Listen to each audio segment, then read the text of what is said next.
It's kind of a confusing product. I mean, what HP wanted to do is come in and offer a tablet that was cheaper and more affordable than everything else, which is a smart idea. But given like the specs that it has and what it is, it actually still costs a little too much money. For $30 more, you can get a far nicer tablet from someone like Google with their Nexus 7 or Amazon with the Kindle Fire, and it will last longer. It's not that much more expensive, and so I don't think that HP priced their device low enough for how it's probably going to end up performing and for what it's going to do.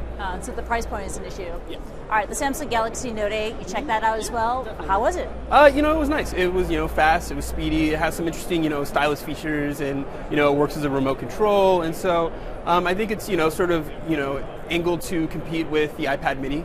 And so, price is still, to be determined. We'll see, how much it costs. But if they can, get it at a, reasonable range to where the iPad Mini is, they probably have a shot at, competing with Apple in that regard. It's a solid Samsung tablet. They're going to go after the iPad Mini. I know you personally have an issue with the user interface. Yeah, Tell me about it. I'm not the biggest fan of Samsung's user interface. I think, they could, serve to make their design a little bit more advanced and sophisticated, but at the same time, it's not the worst thing I've ever used. So. Yeah. Now let's talk about the biggest one of the bunch. Right. It's a 10-inch Xperia 7 tablet from Sony.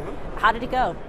It's really nice. It's probably the thinnest and lightest 10-inch tablet on the market, and when you pick it up, you immediately notice it. But one of the issues is when you have a tablet that thin and light, sometimes it'll feel cheap. And in this case, like the materials, everything was really beautiful about it, and it worked well.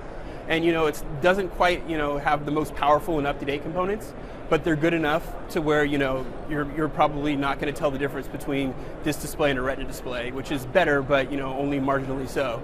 And so it's a little bit high priced. It starts at $500 for a 16 gigabyte tablet, which is the same as the iPad 4.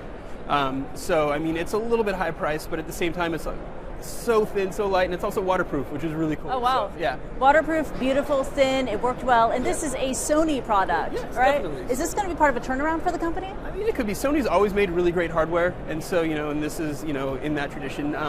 Their software, is like, it's, their custom UI is not as good as stock Android, so that might be a point of contention for some people. But, yeah, I mean, it's definitely another great piece of hardware from Sony.